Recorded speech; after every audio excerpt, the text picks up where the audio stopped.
বন্ধুরা কেমন আছো সবাই? আশা করি ভালো আছো। তো আজ চলে এসেছি কাঁকড়ার একটা দারুণ রেসিপি নিয়ে। তো প্রথমেই তোমাদেরকে দেখাবো কাঁকড়া কিভাবে সুন্দর করে কেটে পরিষ্কার করে নেবে এবং কিভাবে রান্না করবে। তো চলো দেখে নিই। তো বন্ধুরা, আমার চ্যানেলে যদি নতুন বন্ধু হয়ে থাকো তাহলে চ্যানেলটি সাবস্ক্রাইব করে পাশে থাকার অনুরোধ রইল। তো দেখো, আজ আমি প্রথমে তোমাদেরকে দেখিয়ে দেব কোনটা মেয়ে কাঁকড়া ও কোনটা ছেলে কাঁকড়া। তো দেখে নাও, এগুলো আমাদের ফিশারির কাঁকড়া সব। এই দেখো, এই যে পেছনটার এইটা দেখলে বোঝা যায় যে এটা মেয়ে কাঁকড়া। মেয়ে কাঁকড়াগুলোর ভর্তি ঘিলু হয়। তো তোমাদেরকে আমি কেটে দেখিয়ে দেব কত সুন্দর। তো দেখো, আর এবার একটা ছেলে কাঁকড়া নিয়েও তোমাদেরকে দেখিয়ে দেব। এভাবেই তোমরা বাজারে গিয়ে কাঁকড়া কেনার সময় চিনতে পারবে। ছেলে কাঁকড়াগুলোতে শ্বাস হয় কিন্তু ঘিলু হয় না। এই দেখো, পেটের দিকটা দেখলেই কাঁকড়ার বোঝা যায় এটা হচ্ছে ছেলে কাঁকড়া। তো সব কাঁকড়াগুলোই কিন্তু জ্যান্ত। তো চলো এখান থেকে কেটে কিভাবে কাটবে এখন আমি সেটাই তোমাদেরকে দেখাবো। অনেকেই আছো যারা কাঁকড়া কাটতে ভয় পাও। তো কাঁকড়াটা তো বাঁধা থাকে, তাহলে ওর এক পাশের ওই সরু সরু দাঁড়াগুলো যদি হাত দিয়ে ধরে নাও তাহলে কিন্তু ও আর নড়তে পারে না তেমন। তারপরে একটা দায়ের সাহায্যে প্রথমে বড় দাঁড়াটা ভেঙে দেবে, তাহলে ও তোমাকে কামড়ে দিতে পারবে না। তারপরে এভাবে ধরে আর মাথার দিকটাতে একটু টুকটুক করে দা দিয়ে ঘা দিয়ে দিলেই খোলাটা হালকা টান দিলেই ছেড়ে যায়। তো এইভাবেই প্রথমে আমরা কাঁকড়ার খোলাগুলো ছাড়িয়ে নেব এবং বড় দাঁড়াগুলো এই দেখো এইভাবে কেটে দেব। এইভাবে কেটে দাঁড়াটা ছাড়িয়ে নিলে ও আর কামড়ে দিতে পারবে না, আর এক পাশের ছোটো দাঁড়াগুলো ধরে রাখার জন্য ও খিমচেও দিতে পারে না। দেখেছো, এটাই হচ্ছে কাঁকড়াকে ধরবার টেকনিক। তো আমি ছোটোবেলা থেকেই দেখেছি, আমার জন্ম হচ্ছে সুন্দরবনে। তো সুন্দরবনে আমার বাবার মাছ কাঁকড়ার ফিশারি আছে। তো সেই ফিশারিতে এরকম কাঁকড়াগুলো চাষ হয়, ওখান থেকেই নিয়ে এসছে কাঁকড়াগুলো। তো দেখো, এইভাবে জল থেকে তুলে কাঁকড়াগুলোর গায়ে যে ময়লাগুলো থাকে না, সেই ময়লাগুলো সুন্দর করে ছাড়িয়ে নিতে হবে চারিপাশের। এই ময়লাগুলো অনেকে দেখেছি খোলা শুদ্ধ রান্না করে, এর ভেতরে কিন্তু ছত্রাক টাইপেরও হয়ে যায় অনেক দিন কাঁকড়াগুলো থাকলে, বয়স হয়ে গেলে কাঁকড়াগুলোর। তাই জন্য এগুলো পরিষ্কার করে নেওয়াই ভালো। এবারে পেছন দিকের খোলাটাও কেটে বাদ দিয়ে দেব। দিয়ে তোমরা এবার চাইলে কাঁকড়াটাকে গোটাও রাখতে পারো, কিন্তু আমি এখন কাঁকড়াটাকে মাঝখান থেকে কেটে নিলাম, এভাবে দু পিস করে দিলাম। তো দেখেছো মেয়ে কাঁকড়াগুলো কত সুন্দর লাল লাল ঘিলু হয়েছে। এই সরু সরু দাঁড়াগুলোর এই সামনে নখের মতো যেগুলো ফুটিয়ে দেয় এইগুলো কেটে বাদ দিয়ে দেব। তো এইভাবে এগুলো কেটে নেব। এখন তোমাদেরকে দেখাবো আরও একটা টেকনিক। এই যে বড় দাঁড়াগুলোর গায়ে কাটা কাটা মতো থাকে, ফুটে যায়। তো এগুলো এই দায়ের পেছন দিক দিয়ে টুকটুক করে ঘা দিলে সুন্দর আগাগুলো ভেঙে যায়। আর এই আগাটাও সূচালো বলে একটু ফাটিয়ে দিলাম, বাদ দিয়ে দিলাম, তাতে খাওয়ার সময় সুবিধাই হয়। তো এভাবে আমি সব কাঁকড়াগুলো কেটে নেব।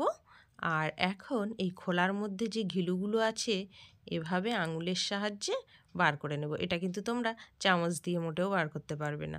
এক হতে পারে চামচের পেছন দিক দিয়ে সরু অংশ দিয়ে বার করতে পারো। তো আমি এটা হাতের সাহায্যেই বার করে নিলাম। এভাবেই সব ঘিলুগুলো বার করে নেব। তো চলো দেখে নাও। আর কাঁকড়াগুলো কাটা হয়ে গেলে এই ঘিলুগুলো আলাদা বাটিতে নিলাম, না হলে ধোয়ার সময় চলে যাবে, সেই জন্য ওই বাটি করে ধুয়ে নিতে হবে। আর কাঁকড়াগুলো যেহেতু মাটির মধ্যে থাকে তাই জন্য ওর গায়ে কিন্তু বিভিন্ন জায়গায় কাদামাটিগুলো ঢুকে থাকে। তাই যখন ধুতে হবে একটা ব্রাশের সাহায্যে ঘষে ঘষে ধুয়ে নিলে তাহলে ঘিলুগুলো বেরিয়েও যাবে না, আর তো দেখো সুন্দরভাবে বন্ধুরা, আমি পরিষ্কার প্রথমে হয়ে যাবে। এই কাঁকড়ার ঘিলুটাকে ভাজা করে দেখাবো। তো এই ঘিলুটাকে আমি ধুয়ে পরিষ্কার করে নিয়েছি। এখন এর মধ্যে একটু সামান্য পরিমাণে লবণ দেব, আর দেব সামান্য একটু হলুদ গুঁড়ো, আর দিয়ে দেব পেঁয়াজ কুচি আর একটা কাঁচা লঙ্কা কুচি।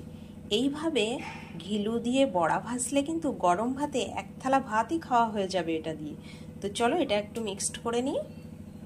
তো দেখো এইভাবে মিক্সড করে নিয়েছি। এখন গ্যাসে একটা কড়াই বসিয়ে দিয়েছি। কড়াইটা গরম করে নিতে হবে ভালো করে। নিয়ে অল্প পরিমাণে সরিষার তেল দিয়ে দেব। তোমরা চাইলে সাদা তেলেও রান্নাটা করে নিতে পারো। তো আমি প্রথমেই তোমাদেরকে কাঁকড়ার ঘিলু ভাজাটা দেখাচ্ছি, যে এইভাবে বড়া ভেজেও তোমরা খেতে পারো। তারপরে পুরো কাঁকড়াটার একটা সুন্দর রেসিপি করে দেখাবো তোমাদেরকে।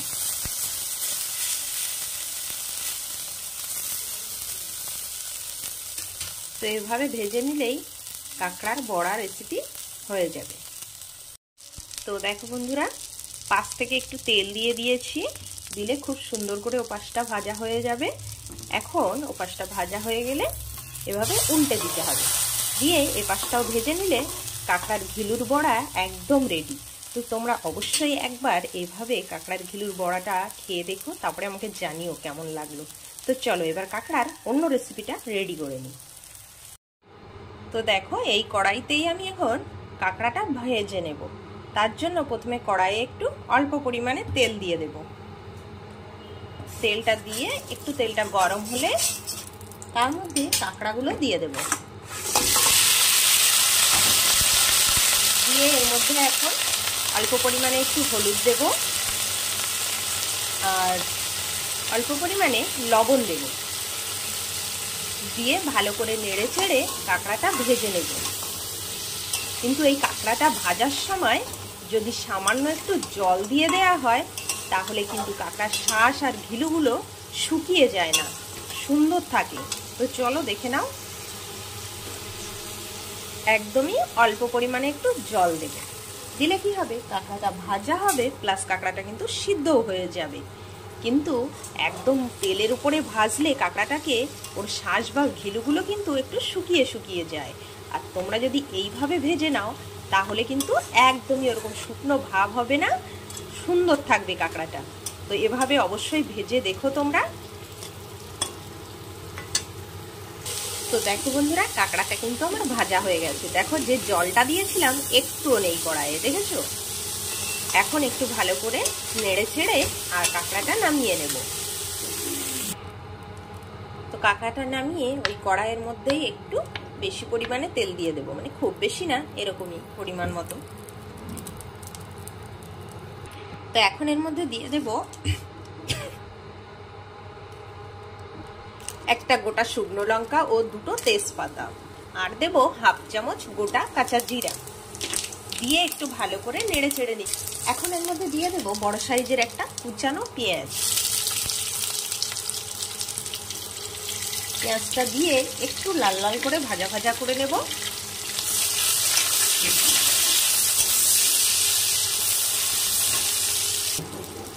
তো দেখো, পেঁয়াজটা কিন্তু একটু হালকা ব্রাউন ব্রাউন হয়ে এসছে।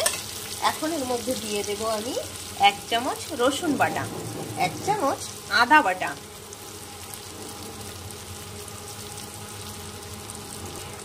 দিয়ে একটু নেড়ে চেড়ে তার মধ্যে দিয়ে দেব এখন 1 চামচ জিরের গুঁড়ো, আর দেব 1 চামচ লঙ্কা গুঁড়ো।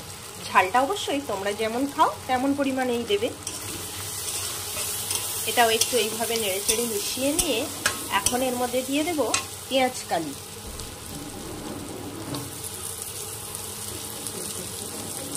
পেঁয়াজ কালিটা দিয়ে নেড়ে চেড়ে মশলাটাকে একটু ভালো করে কষিয়ে নেব,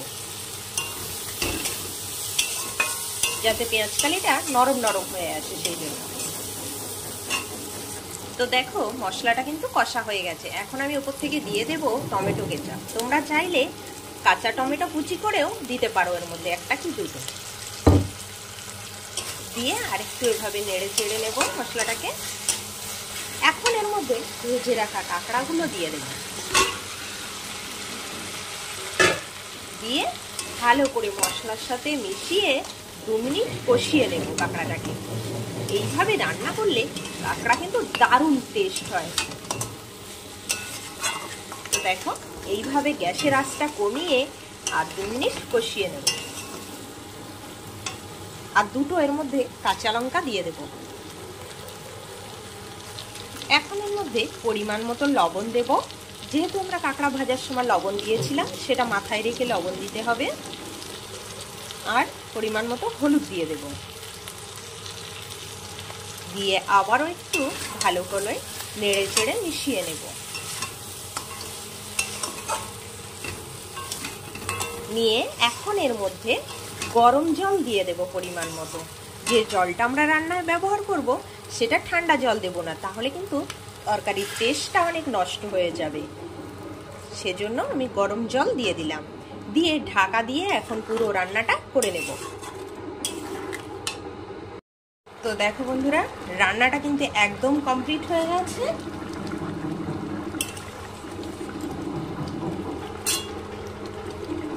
এখন এর মধ্যে উপর থেকে দিয়ে দেব একটু ধনেপাতা কুচি,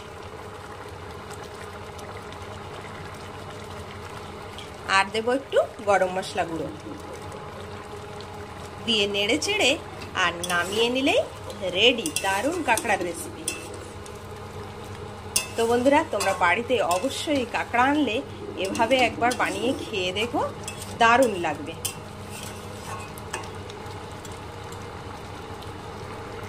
তো বন্ধুরা, রেসিপিটি যদি ভালো লাগে অবশ্যই লাইক, কমেন্ট ও বন্ধুদের সাথে শেয়ার করে আমার সাথে থেকো। আজ ভিডিওটি এখানেই শেষ করছি।